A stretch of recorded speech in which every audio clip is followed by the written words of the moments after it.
Tes. Kita yang ada. Ya udah bisa dimulai. Situ ya, bisa ya.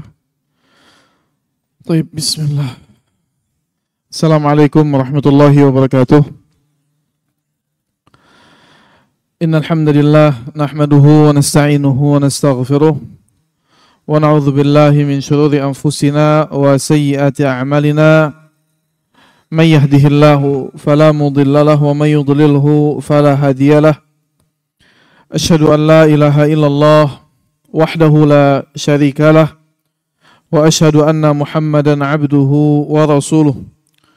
Qala Allah Ta'ala fi kitabihil karim, ya ayyuhalladzina amanu taqullaha haqqa tuqatih wa la tamutunna illa wa antum muslimun. Ya ayyuhalladzina amanu taqullaha wa qulu qawlan sadida yuslih lakum a'malakum wa yaghfir lakum dhunubakum. Wa man yuti'illaha wa rasulahu faqad faza fawzan 'azima, amma ba'd.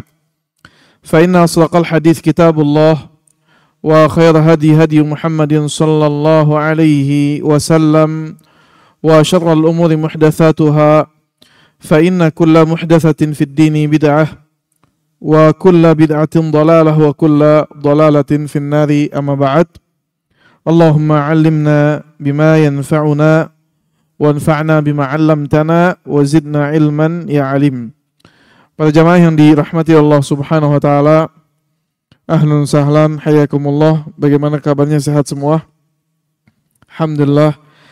Alhamdulillah, kita bersyukur kepada Allah, kita dipertemukan kembali di masjid ini dalam rangka kajian rutin kita, dan insyaallah kajian kita akan 1 bulan 1 kali setelah selesai dari kitab Syekhul Islam bin Taimiyah rahimahullah, masalah asma atau masalah sifat-sifat Allah, ya, dan juga masalah takdir Allah Subhanahu wa taala yang tidak bertabrakan dengan syariat Allah. Dan alhamdulillah kita selesai dari kitab tersebut. Kemudian dalam pembahasan akidah ini kita akan lanjut kepada Asmaul Husna, yaitu nama-nama Allah Subhanahu wa taala yang indah. Para jamaah yang dirahmati Allah Subhanahu wa taala, ini papan tulis saya bisa pakai ya. Kita ringkas sedikit, mungkin digeser ke sebelah sini bisa lihat. Kalau yang tidak terlihat boleh maju, enggak kenapa-napa ya. Karena papan tulisnya kecil. Tentu kita tahu di antara kewajiban bertauhid kepada Allah Subhanahu wa taala, ya. Tauhid yaitu membahas tentang Allah Subhanahu wa taala, ya. Sebelum kita masuk ke sini, kita ingatkan bahwasannya ilmu itu sesuatu yang sangat luar biasa yang Allah Subhanahu wa taala berikan kepada kita. Allah Subhanahu wa taala muliakan manusia itu dengan ilmu. Maka tidaklah Allah menyuruh kepada nabi untuk meminta tambahan dalam dunia ini kecuali ilmu. Allah katakan, "Qur rabbi zidni ilma." Allah suruh minta ilmu. Ilmu banyak, ada ilmu dunia, ada ilmu agama. Ilmu dunia banyak berkaitannya, dan secara umum ilmu ada yang bermanfaat, ada yang tidak bermanfaat. Bahkan Rasulullah SAW itu meminta kepada Allah Subhanahu wa taala agar dilindungi dari ilmun la yanfa', dari ilmu yang tidak bermanfaat, ilmu yang tidak membuahkan hasil mendekatkan diri pada Allah, ilmu yang tidak mengundang ridha Allah, ilmu yang tidak mengundang ridha akhirat dan kebaikan dunia. Rasulullah minta perlindungan dari Allah Subhanahu wa taala. Banyak, ada ilmu sihir, ada ilmu pendudukan ilmu, tapi ilmu ini ilmu yang mendatangkan murka dari Allah Subhanahu wa taala. Atau terkadang ilmunya bermanfaat tapi tidak berdampak pada dirinya, ya, juga Rasulullah SAW berlindung. Dari sekian ilmu, ilmu agama ilmu yang paling mulia. Kenapa? Ada yang tahu? Kenapa ilmu agama paling mulia? Karena ilmu agama berbicara masalah maslahat dunia dan akhirat, dua-duanya. Selain agama, tidak ada yang bicara masalah setelah kematian. Ilmu ekonomi, ilmu kedokteran, ilmu apa lagi? ilmu politik. Semuanya berbicara sampai 60-70 tahun, tidak lebih. Betul, penting, tapi keduniaan. Ketika di-compare dengan ilmu agama, mana lebih penting? Agama. Karena agama berbicara ketika orang di dunia, bagaimana dia diridhoi oleh Allah, dan ketika nyawanya dicabut oleh malaikat pencabut nyawa.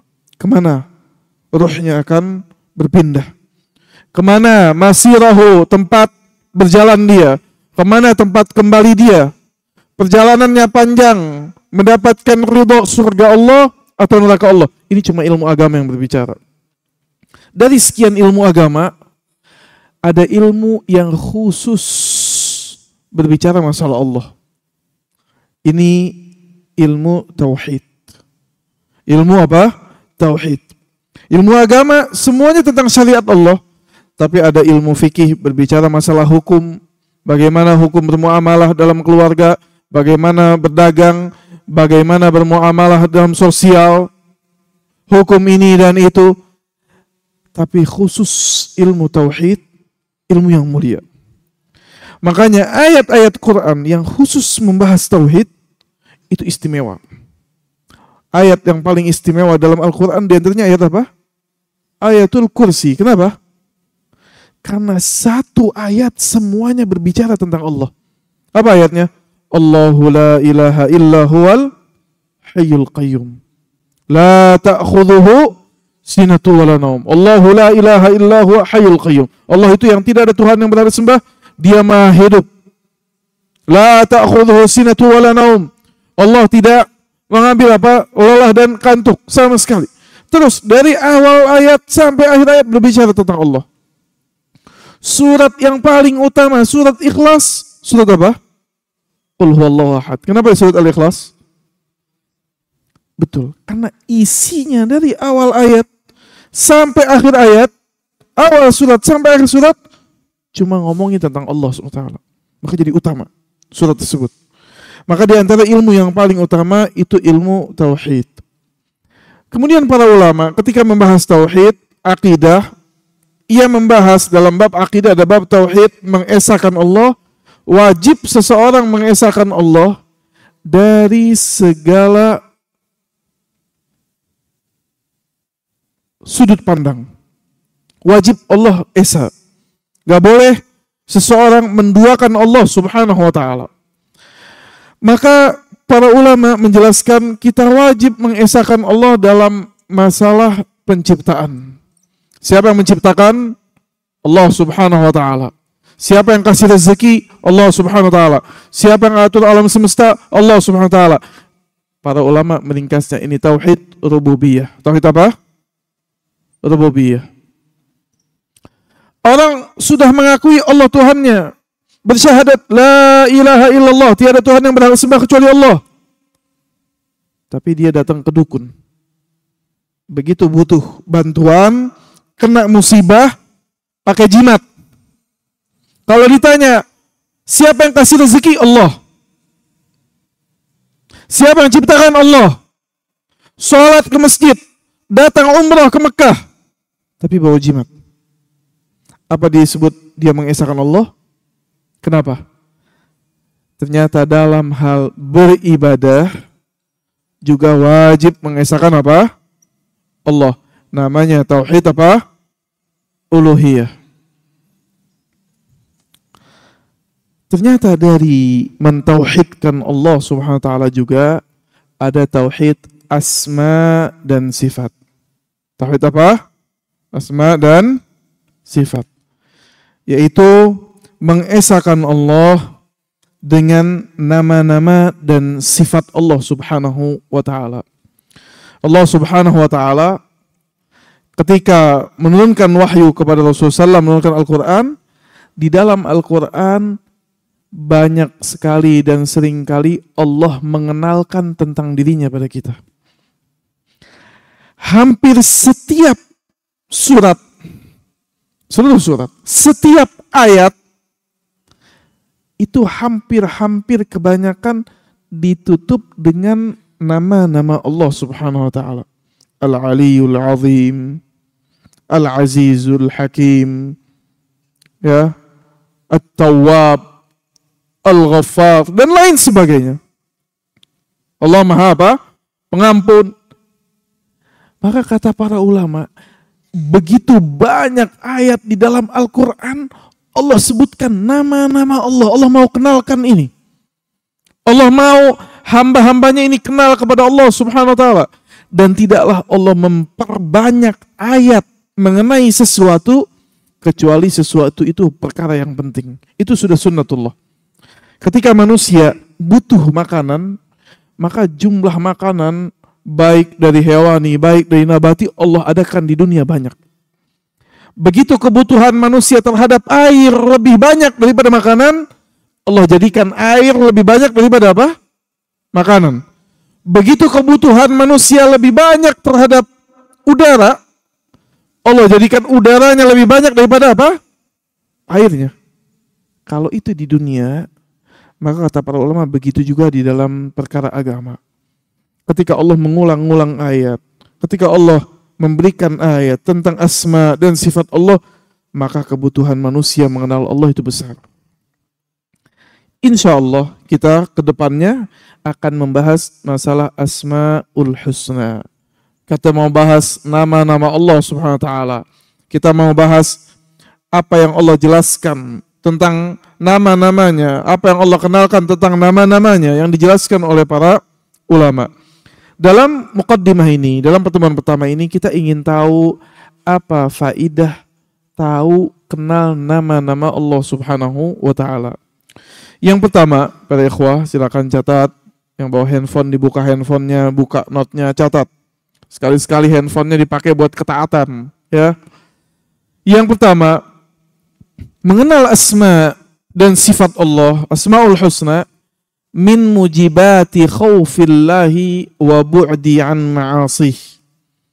Yaitu di antara faidah kenal nama-nama Allah, kenal sama Allah, kenal sifat-sifat Allah adalah sebab orang takut pada Allah. Ini yang pertama. Seorang itu bisa takut sama Allah kalau dia kenal. Kalau dia nggak kenal sama Allah tidak akan takut. Kenapa Fir'aun gak takut sama Allah? Gak kenal. Dia gak tahu. Dia gak tahu seberapa besar Allah Subhanahu wa ta'ala, gak kenal. Kenapa orang-orang kafir di luar sana tidak takut kepada Allah? Karena dia tidak kenal. Kenapa iman kita turun saat kita bermaksiat? Kita bisa melawan maksiat. Saat itu kita kurang mengenal Allah. Allah kurang hadir di hati kita. Allah Subhanahu wa ta'ala berfirman, innama yakhshallaha min ibadihi al-ulama. Yang takut pada Allah dari hamba-hambanya hanya orang-orang yang berilmu, mengenal Allah Subhanahu wa ta'ala. Ya. Sehingga faedah pertama, semakin orang kenal sama Allah, semakin dia takut. Takut yang seperti apa? Takut seperti kita lihat macan, takut kita lari? Bukan. Ketika dalam bahasa syariat ada rasa takut, di antara ibadah itu takut, cinta, harap. Kita takut sama makhluk, takut lihat jin. Kalau ada jin mungkin kita takut lari, gak biasa lihat jin. Lihat binatang takut sama binatang, lihat singa takut sama singa. Apa ini yang disebut takut sama Allah? Bukan. Takut, cinta dan harap itu derajat paling tingginya adalah derajat penghambaan, derajat ibadah. Kapan sampai derajat ibadah? Kalau seseorang takut kepada sesuatu yang dia tunduk dan patuh, itu namanya ibadah. Takut sama Allah sehingga dia tunduk patuh pada Allah. Disuruh sholat, dia sholat. Disuruh zakat, dia zakat. Disuruh puasa, dia puasa. Disuruh jangan mendekati yang haram, dia tidak mendekati yang haram. Kenapa? Khasyah, takut. Ketika takutnya bertabrakan dengan takut selain Allah, dia lebih takut kepada Allah. Takut terhadap pimpinannya, tapi pimpinannya menyuruh maksiat, dia tidak lakukan. Rasa takutnya kepada Allah lebih besar daripada rasa takutnya kepada apa? Pimpinannya. Takut hartanya hilang, ditakut-takuti oleh syaitan. Kalau bersedekah, gak takut, dilawan takutnya oleh dia. Kenapa? Karena takut kepada Allah yang lebih besar. Begitu juga cinta. Kalau ada cinta dalam mahabbah, dalam kata syariat, yang dimaksud apa? Bukan cinta terhadap lawan jenis, cinta terhadap anak, bukan. Ini kecintaan yang biasa, yang Allah jadikan tabiat makhluk saling mencintai dengan rahmat Allah. Tapi cinta pada Allah, cinta yang mewariskan patuh dan tunduk, ngikut. Allah suruh apa, dia ngikut. Dia cinta hartanya, tapi ketika ditabrakkan hartanya dengan perintah Allah, dia pilih Allah. Makanya kata Allah, wa idzibtala Ibrahim rabbuhu bikalimatin fa'atammahun, kata Allah. Dan ketika Nabi Ibrahim itu diuji oleh Rabbnya, oleh Allah, Nabi Ibrahim lulus. Diuji apa? Diuji dengan semua yang dia punya. Diuji dengan ayahnya. Pilih ayahnya apa pilih Allah? Ditinggalkan ayahnya. Diuji dengan kaumnya, sukunya. Pilih sukunya apa pilih Allah? Pilih Allah. Diuji dengan tempat tinggalnya. Pilih tinggal di tempat kelahirannya apa pilih Allah? Pilih Allah, dia pergi. Diuji dengan istrinya. Pilih berdampingan dengan istrinya dan anaknya atau pilih Allah? Pilih Allah, Nabi Ibrahim. Begitu anaknya dewasa, diuji anaknya. Pilih menikmati dewasa anaknya apa pilih Allah? Pilih Allah. Maka ini derajat Khalil, derajat paling tinggi. Gak ada yang sama dengan Nabi Ibrahim dan melebihi Nabi Ibrahim kecuali Nabi Muhammad SAW. Kenapa? Karena Allah uji dengan segala-galanya dan lulus Nabi Ibrahim. Dan ujian yang paling besar itu siapa? Anbiya, para nabi. Sulit. Derajat yang paling lulus. Dan mereka bisa melaksanakan ujian karena rahmat Allah Subhanahu wa ta'ala. Intinya yang pertama, seseorang ketika semakin mengenal Allah, belajar nama-nama Allah, dia akan takut kepada Allah. Allah Subhanahu wa ta'ala berfirman dalam surat Al-Balad, La uqsimu bihadzal balad wa anta hillum bihadzal balad wa walidi wa ma walad laqad khalaqnal insana fi kabad ayahsabu an la yaqdira alaihi ahad. Kata Allah, apa dia pikir enggak ada yang mampu terhadap dirinya? Ada zat di atas yang mampu merubah keadaannya. Disuruh sholat, gak mau sholat, bisa jadi Allah cabut nyawanya, bisa jadi Allah cabut nikmatnya. Begitu tahu, kenal sifat Allah, takut dia. Kata Allah, alam ayahsabu alam yarahu ahad. Apa dia kira gak ada yang melihat dia? Khasyah, takut. Oh, ternyata Allah Maha melihat. Ketika orang kenal dengan nama dan sifat Allah, takut dia. Walaupun dia sendiri dan keadaan tidak ada yang melihat dia, yakhsha, dia takut kepada Allah Subhanahu wa ta'ala. Maka ini faedah pertama. Yang kedua, barang siapa yang dia mengenal asma dan sifat Allah, maka dia akan jauh dari maksiat Allah Subhanahu wa ta'ala dan lebih giat ibadah. Seperti yang dikatakan para ulama, man kana billahi a'raf kana minhu akhwaf wa li'ibadatihi atlab wa li ma'siyatihi ab'ad. Barang siapa yang lebih mengenal Allah, maka dia lebih takut pada Allah, maka dia akan lebih giat lagi beribadah, maka dia akan lebih jauh dari maksiat Allah SWT. Kalau kita suka maksiat, kurang kenalan sama Allah. Karena hakikatnya kata para ulama, sepinter apapun seseorang memahami Al-Quran, saat dia maksiat, saat itu dia kurang menghadirkan Allah di hatinya. Jahil, saat itu dia bodoh, nggak tahu hakikat Allah, nggak tahu surga Allah, nggak tahu neraka Allah, nggak tahu azab Allah seperti apa, nggak tahu betapa besarnya Allah, sehingga dia bermaksiat pada Allah. Tapi orang yang mengenal asma dan sifat Allah, begitu dia berbuat salah, tidak ada dari manusia yang tidak berbuat salah. Ketika dia teringat, dia kembali kepada Allah. Ada remnya. Tapi orang yang tidak mengenal Allah apa? Tidak punya rem. Tidak punya rem. Terus bermaksiat, terus meninggalkan kewajiban, terus tidak beribadah kepada Allah Subhanahu wa taala, tidak takut kepada Allah Subhanahu wa taala. Kemudian para ikhwah rahimakumullah, yang ketiga, di antara manfaat mengenal asma dan sifat Allah Subhanahu wa taala, ternyata kata Rasulullah SAW adalah penyebab dijaminnya masuk surga. Orang yang kenal dengan Allah Subhanahu wa taala, kenal nama-nama Allah dan sifat Allah, ternyata dia dijamin masuk ke dalam surga Allah Subhanahu wa taala.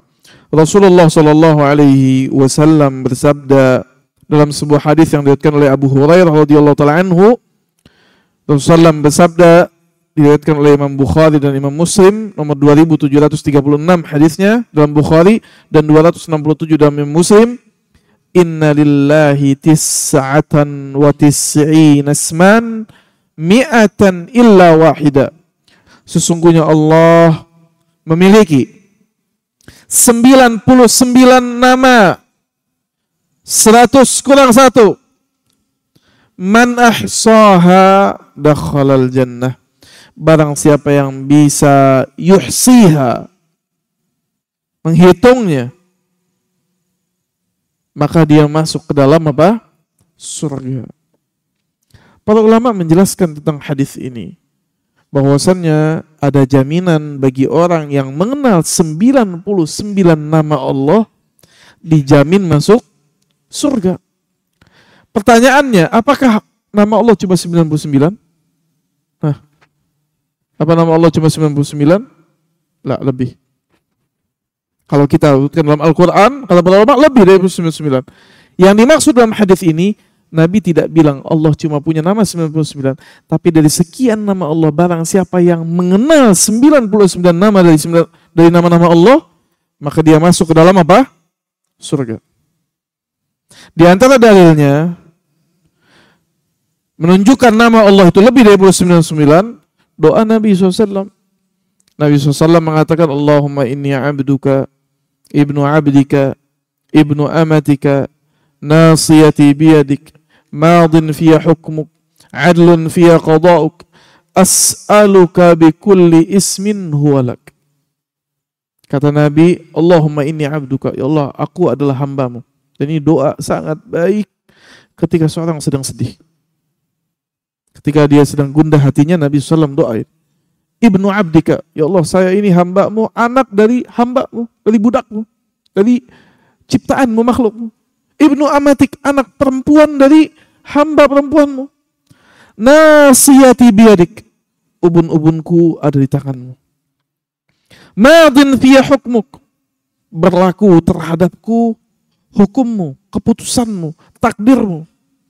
Adlun fiya qada'uk, adil bagiku seluruh takdirmu, yang buruk dan yang baik semuanya adil bagiku. Adlun fiya qada'uk, as'aluka bikulli ismin huwalak. Ya Allah, kata Rasulullah SAW, aku minta padamu dengan seluruh nama yang kau miliki. Lihat, Nabi bertawassul dengan nama Allah, semua nama yang Allah miliki. As'aluka bikulli ismin huwalak. Kata Nabi apa? Sammaita bihi nafsak, yang engkau menamai dirimu dengan nama tersebut. Au anzaltahu fi kitabik, atau nama-nama yang engkau turunkan, engkau kabarkan dalam kitabmu.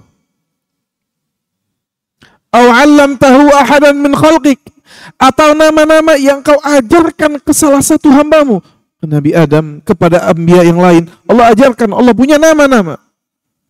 Kata Nabi apa? Awista'tharta bihi fi ilmil ghaibi indak, atau nama-nama yang engkau masih tidak berikan tahu di dalam keilmuanmu. Subhanallah, ternyata Allah punya nama yang banyak, punya sifat yang banyak. Dan di antara yang menunjukkan juga hadis syafaat uzma, syafaat besar. Hadisnya panjang. Ketika seluruh makhluk di padang mahsyar, mereka semuanya dibangkitkan oleh Allah dengan tiupan yang kedua. Kemudian semua mereka bangkit dalam keadaan tidak terkhitan.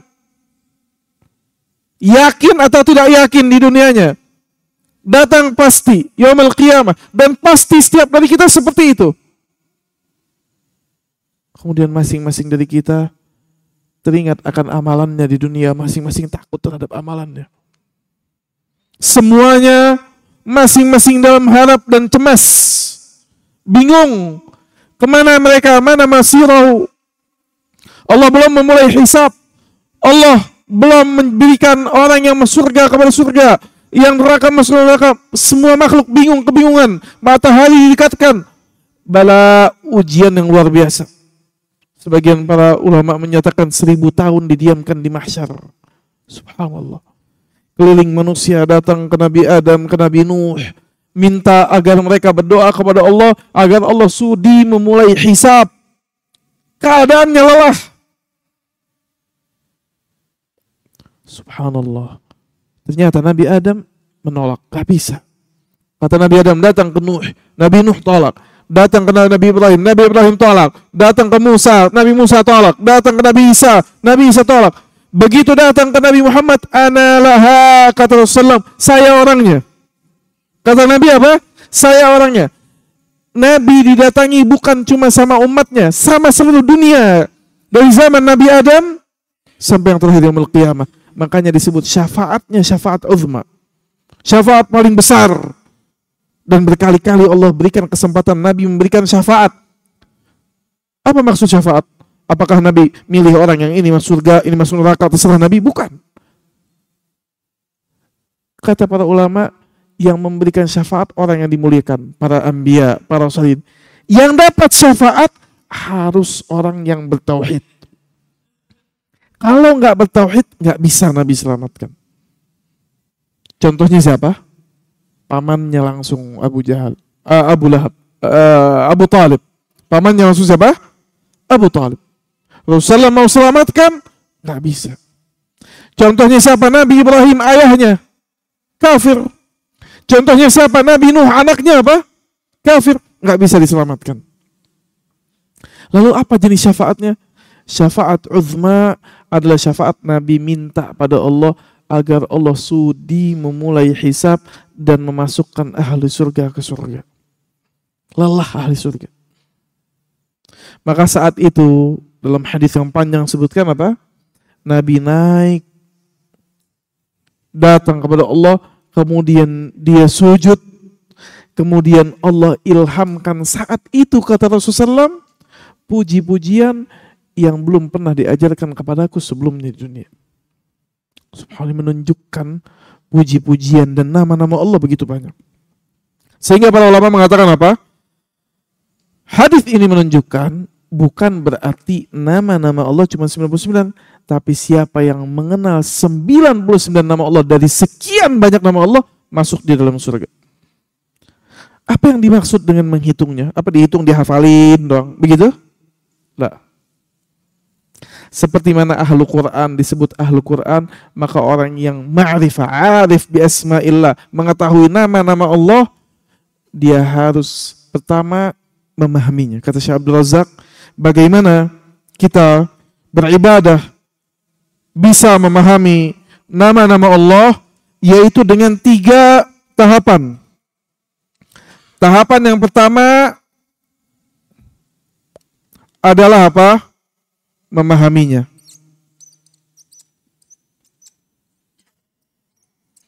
Memahami setiap nama, apa artinya?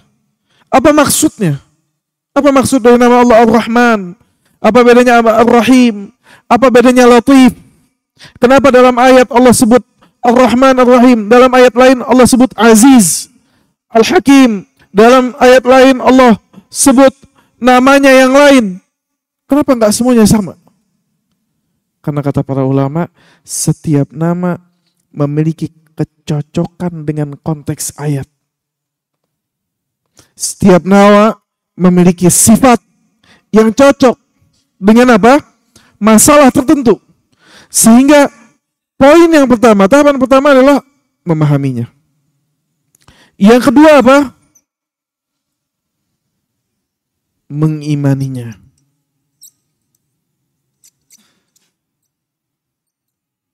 Ini poin kedua. Diimani. Kalau datang ada nama Allah Subhanahu wa taala Ar-Rahim, ya sudah imani. Oh, jangan. Jangan bilang Allah Ar-Rahim, karena Allah bilang juga Nabi itu wa kana bil mu'minina raufur rahim. Nanti Allahnya sama kayak makhluknya Nabi. Jangan. Ini Allah yang kabarkan. Ketika Allah kabarkan dalam Al-Quran, ada dalam ayat, maka imani. Jelas? Di antara nama Allah Subhanahu wa taala Alim, Maha mengetahui. Tapi saya sudah sembunyi, tidak ada yang lihat, sendiri. Bagaimana Allah tahu? Jangan katakan itu. Kalau sudah tahu dalam Al-Quran, di antara nama Allah Alim, dan sifatnya dia Maha mengetahui, maka imani. Allah Maha mengetahui dengan segala sesuatunya. As-Sami', Maha mendengar. Allah mendengar segala sesuatu.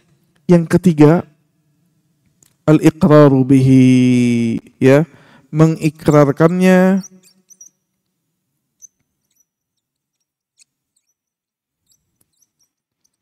dan menyeru dengannya, menyeru Allah, berdoa kepada Allah dengan nama Allah, dengan nama-nama Allah. Ini 3 tahapan. Orang disebut dia betul-betul mengenal 99 nama Allah, setiap nama dia pelajari apa maksudnya. Betul gak nama ini ada dalam Al-Quran? Betul gak dijelaskan dalam hadis? Mana yang menunjukkan ini dalam Al-Quran? Mana dalam hadis? Dia yakin bukan nama yang dia buat-buat.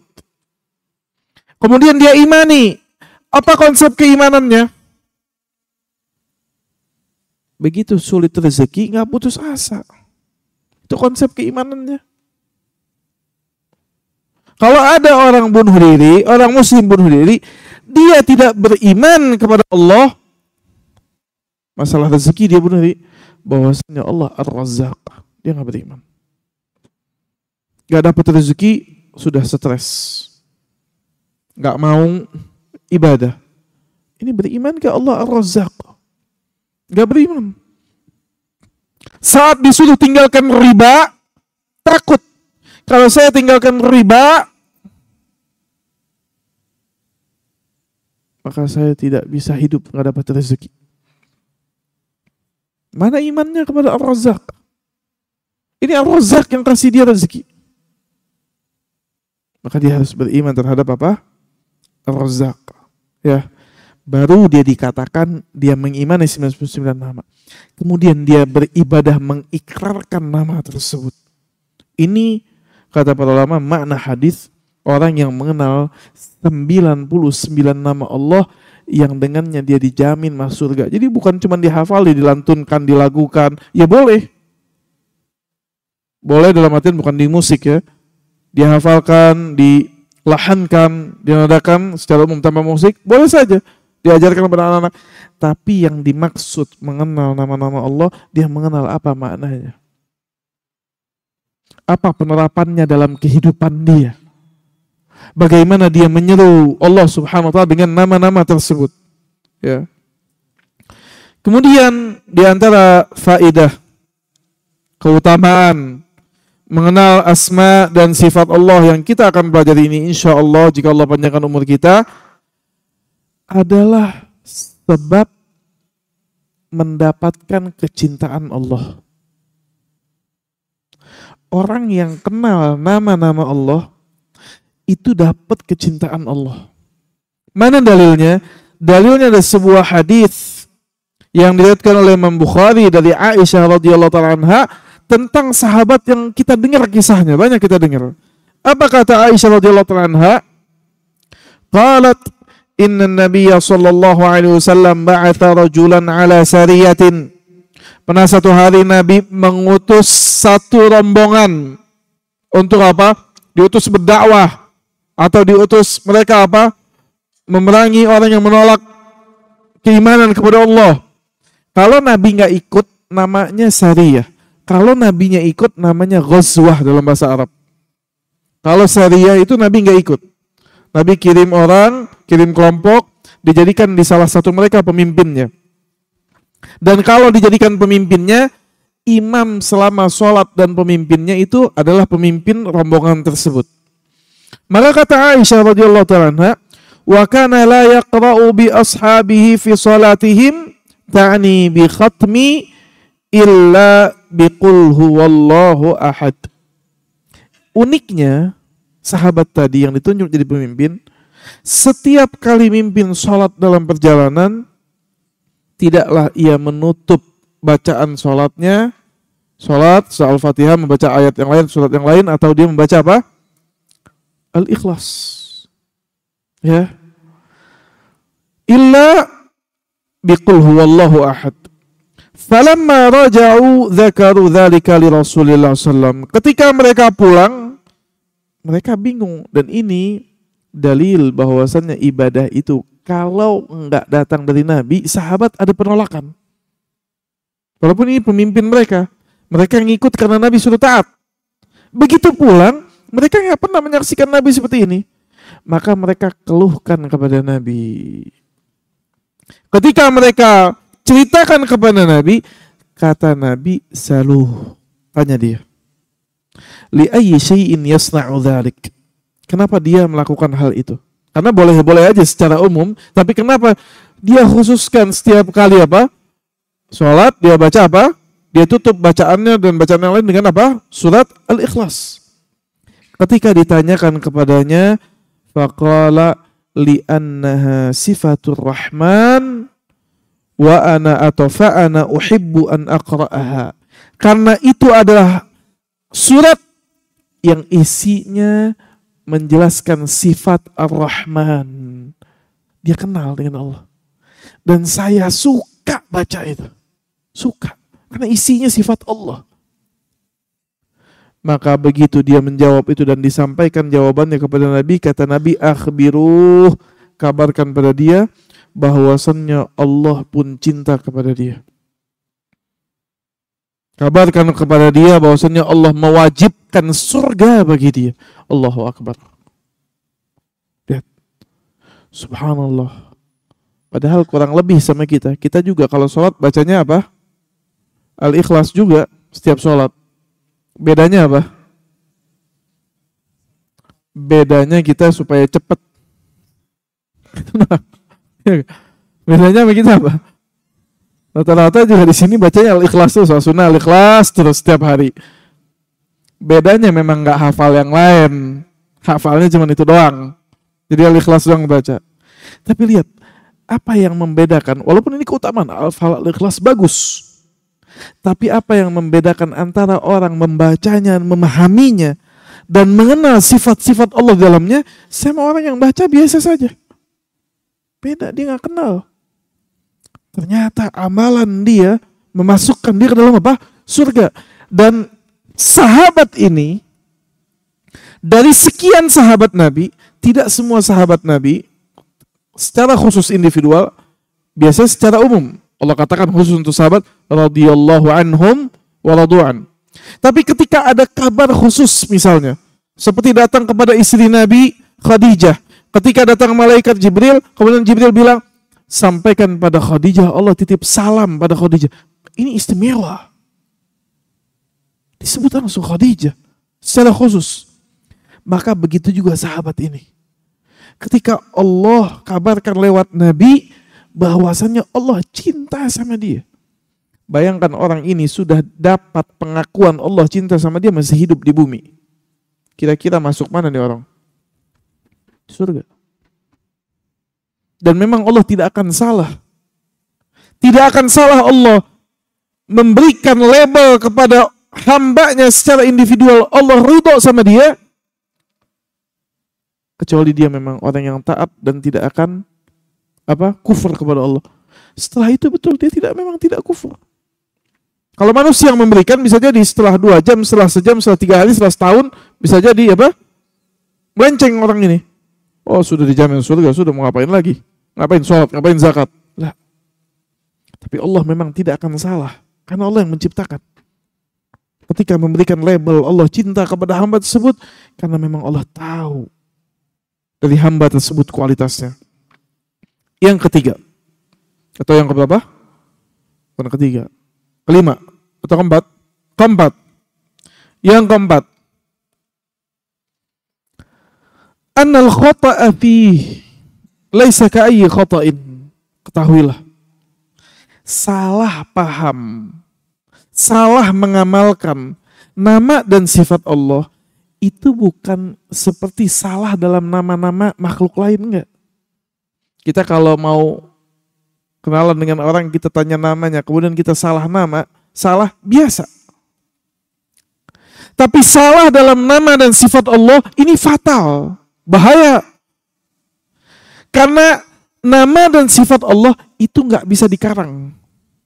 Nggak boleh orang merenung, kemudian dia bilang, setelah saya merenung panjang, saya nisbatkan satu nama untuk Allah. Boleh gak? Gak boleh, tahu dari mana dia ini. Gak boleh. Sama sekali. Gak boleh.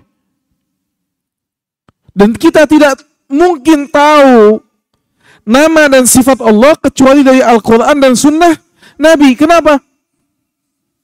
Karena Allah ini gaib buat kita. Kita gak pernah lihat. Dan tidak ada yang tahu tentang Allah kecuali dirinya, dan tidak ada yang tahu dari makhluknya kecuali nabinya yang lebih mengetahui tentang Allah. Maka tidak ada jalan dalam bab asma dan sifat Allah kecuali tauqifi, kata ulama. Berhenti, gak boleh masuk ijtihad, gak boleh. Kenapa para ulama mengatakan di antara nama Allah Ar-Rahman Ar-Rahim? Oh, itu hasil kesepakatan ijtima besar. Bukan. Gak boleh. Itu memang ada dalam Al-Quran dan memang disebutkan oleh Nabi dalam apa? Hadis yang sahih. Sehingga kalau seorang salah, bahaya salahnya. Untuk memperjelas ini, Syekh Abdul Razak, ya, saya mendengarkan Syekh Abdul Razak juga, beliau menjelaskan dua contoh yang menerangkan betapa fatalnya orang yang salah dalam asma dan sifat Allah. Fatal, luar biasa. Bahkan menyebabkan dia masuk ke dalam neraka dan diazab oleh Allah. Sebelum masuk ke dua misal, kita fahami kaidah. Ya. Allah Subhanahu wa taala berfirman, "Laisa kamitslihi syai'un wa huwas samiul basir." Sudah waktu azan? Ya, azan terlebih dahulu. Silakan.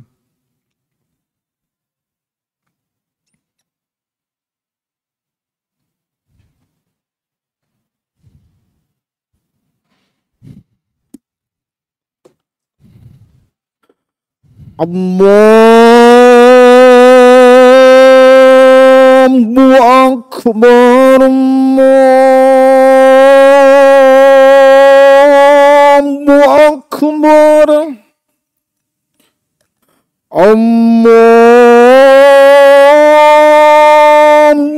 Akbar,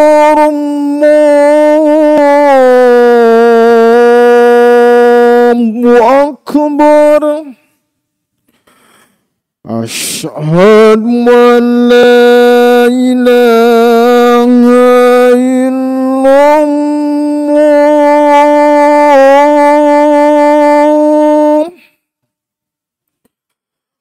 Asyhadu an la ilaha illallah.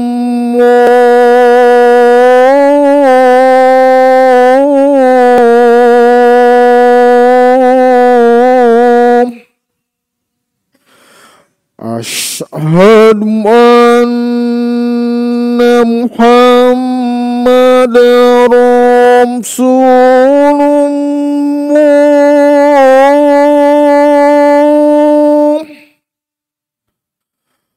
Asyhadu anna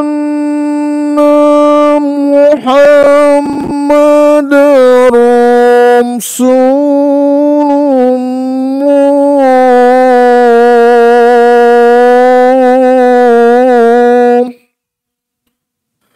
Hayya 'alas shalah.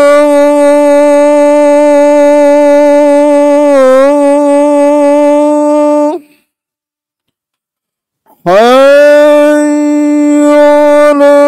الصلاة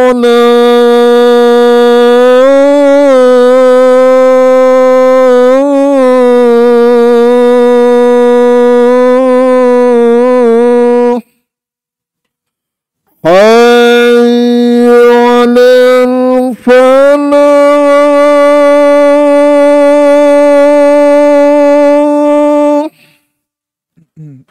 حي على الفلاح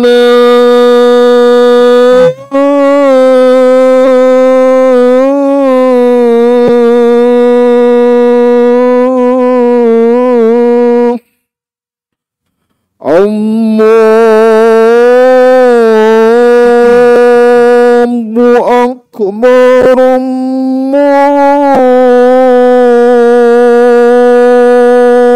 الله أكبر لا إله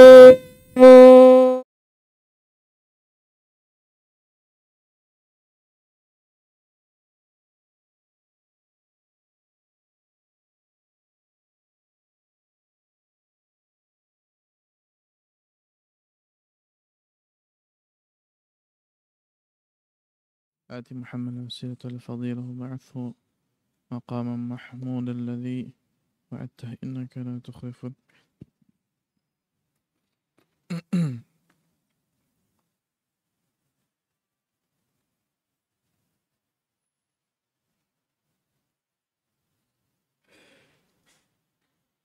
لا إله إلا شريك له.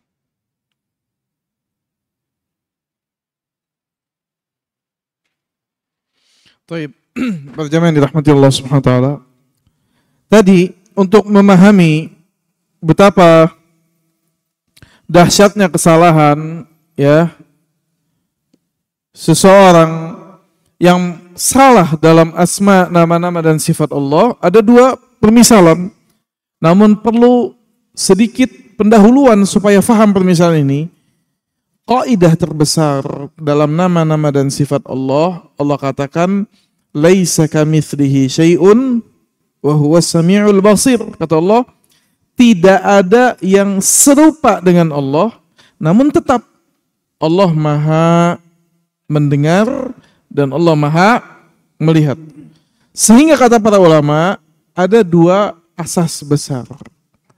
Yang pertama itu adalah menolak disamakannya Allah dengan makhluk. Kalau sama persis, nggak sama, nggak boleh. Itu kaidah besarnya dalam nama dan sifat Allah. Yang kedua, dalam menolak persamaan dengan Allah, tetap wajib menetapkan sifat Allah. Nggak boleh sifat Allah dihilangkan. Karena Allah katakan Allah Maha mendengar dan Allah Maha melihat. Makhluk melihat gak? Melihat. Makhluk mendengar gak? Mendengar. Kan tadi kata Allah gak boleh sama. Kalau Allah mendengar, Allah melihat, beda dengarnya Allah dengan dengarnya apa? Makhluk. Penglihatan makhluk terbatas, pendengarannya makhluk terbatas. Allah Maha sempurna mengetahui segala sesuatu. Ini kaidah besarnya. Sehingga kaidah besarnya dari ayat ini, adalah apa? Tanzihun atau itsbatun, menetapkan, ini kaidah besarnya, menetapkan tanpa menyamakan atau menyerupai, nyamakan dengan makhluk.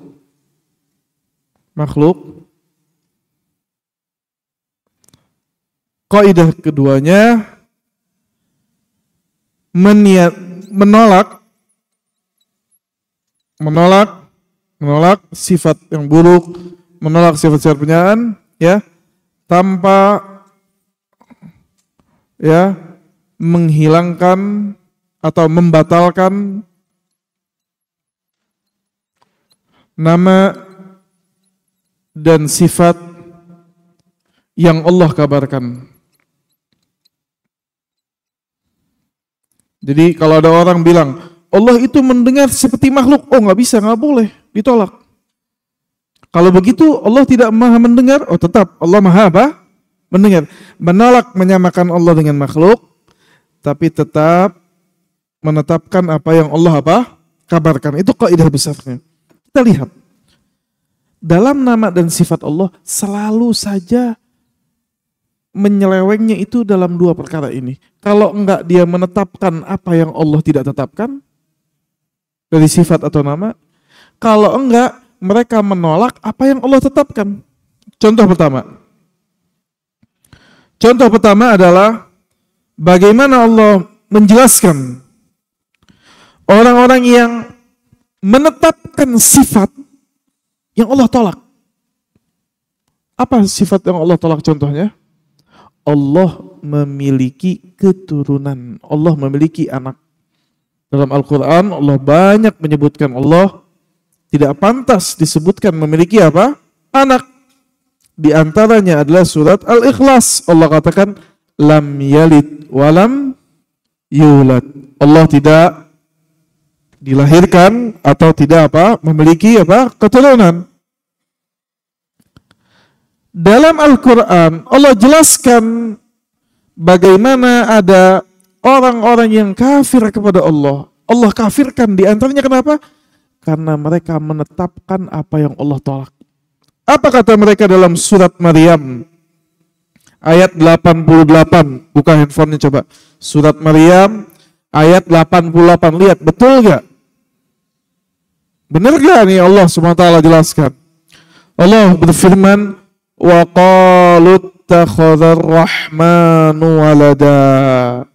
Dan mereka mengatakan bahwasannya Ar-Rahman memiliki apa? Walada, anak. Siapa yang mengatakan ini? Orang yang kafir kepada Allah. Orang Yahudi mengatakan Uzair ibnullah, Uzair anaknya Allah.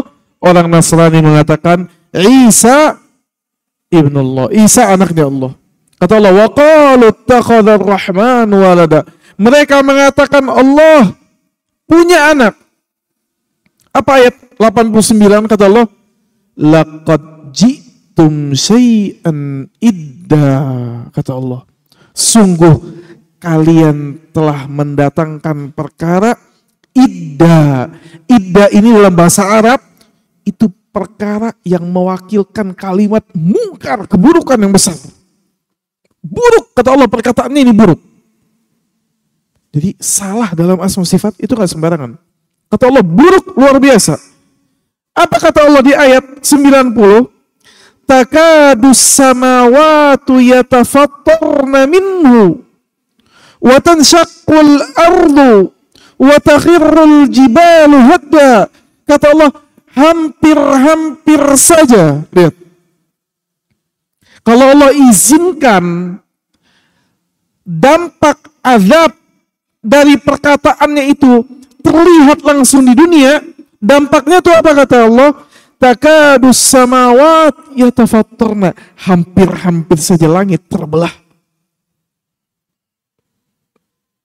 Padahal Allah sifati langit 7 lapis langit ini kokoh, sab'a samawatin tibaqa atau syidad, kuat tanpa tiang dan tidak hancur kecuali yaumul qiyamah. Kata Allah, kalau Allah izinkan azab itu direalisasikan setiap mereka mengatakan Allah punya anak, Allah tidak tunda yaumul qiyamah, maka langit itu pecah, kata Allah SWT. Bukan hanya itu, takadus samawatu yatafattarna minhu, karena perkataan tersebut, wa tanshaqqul ardu, dan bumi pun terbelah. Wa takhirrul jibalu hadda, dan gunung-gunung hancur berkeping-keping. Kenapa kata Allah? Anda'u lirrahmani walada, karena mereka mengatakan Ar-Rahman yang darinya sumber makhluk diciptakan memiliki anak. Subhanallah. Wa ma yanbaghi lirrahmani ay yattakhidha walada. Kata Allah, dan tidaklah pantas Ar-Rahman yang kalian bergantung, minta kasih sayang semuanya dari Allah. Hatta Fir'aun, hatta iblis itu dapat rahmannya Allah. Nanti kita ketika masuk asma sifat tahu bedanya Rahman dan Rahim. Rahman itu kasih sayang tanpa batas. Yang ciptakan iblis siapa? Allah. Yang nangguhkan iblis di azabnya nanti yaumul kiamat enggak sekarang siapa? Allah. Iblis ketika doa yang kabulkan siapa? Allah. Hatta orang kafir dapat rezeki itu dapat rahmannya Allah. Makanya Allah katakan apa? Sabaqat rahmati ghadabi, telah mendahului rahmatku, kasih sayangku, murkaku. Gak ada orang di azab yaumul qiyamah kecuali dia sudah kenyang makan rahmat Allah.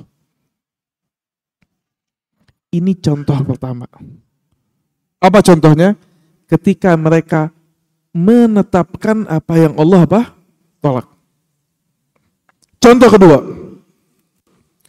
Ketika mereka justru menolak apa yang Allah tetapkan. Allah Subhanahu wa taala berfirman dalam surat Fussilat ayat 22.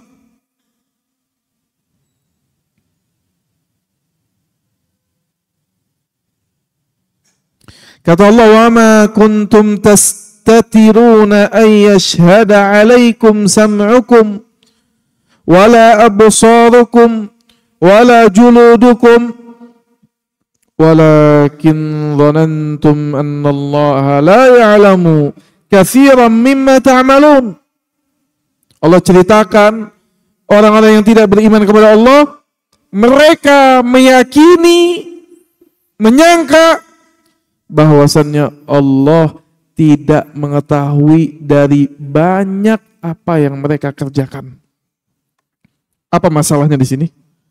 Mereka mengatakan Allah bukan maha mengetahui.